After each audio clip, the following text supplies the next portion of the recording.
sekalian, hari ini kita akan belajar tentang upaya bangsa Indonesia dalam menghadapi ancaman disintegrasi Pemerintah Revolusioner Republik Indonesia atau yang sering disingkat PRRI.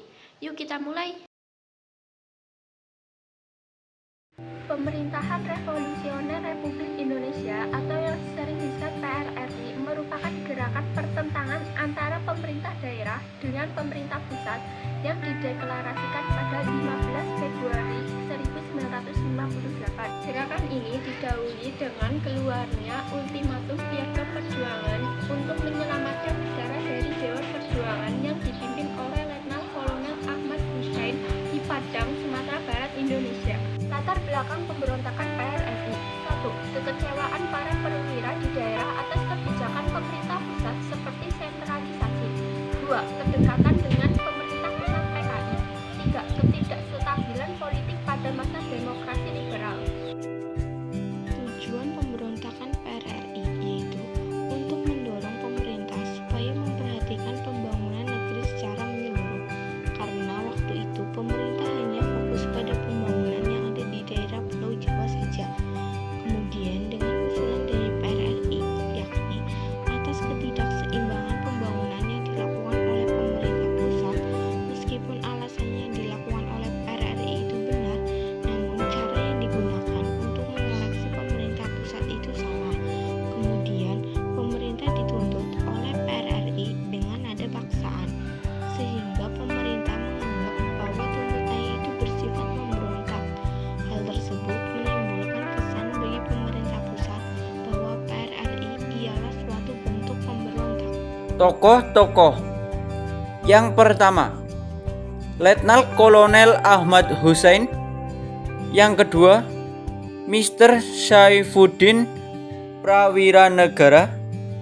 Yang ketiga, Mr. Asad DT Mudo. 4. Maludin Simbolon. Yang kelima, Profesor Dr. Sumitro D. Kokoh Adik Kecesuko. Yang keenam, Muhammad Cafei. Yang ketujuh, J.V. Warow. Yang ke-8, Saladin Sarumpait. Yang ke-9, Mochtar Lintang. Yang ke-10, Saleh Lahade.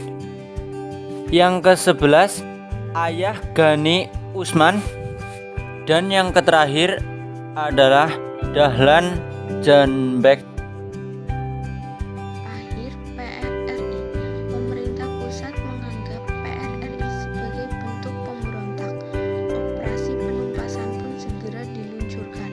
Gerakan PRRI di Sumatera mampu dipadamkan oleh Tentara Nasional Indonesia dalam waktu cepat. Gerakan PRRI mulai diredam pada Agustus 1958.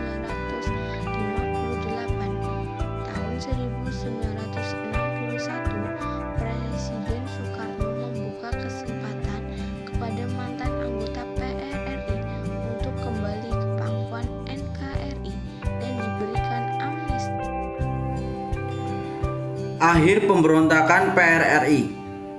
Dengan adanya pemberontakan ini mengakibatkan pemerintah pusat pada akhirnya membentuk pasukan untuk menumpas pemberontakan yang dilakukan oleh PRRI, sehingga dalam hal ini mengakibatkan pertumpahan darah dan jatuhnya korban jiwa baik dari TNI maupun PRRI. Selain itu, pemberontakan ini menjadi terbengkalai dan juga menjadi trauma di masyarakat Sumatera, terutama daerah Padang.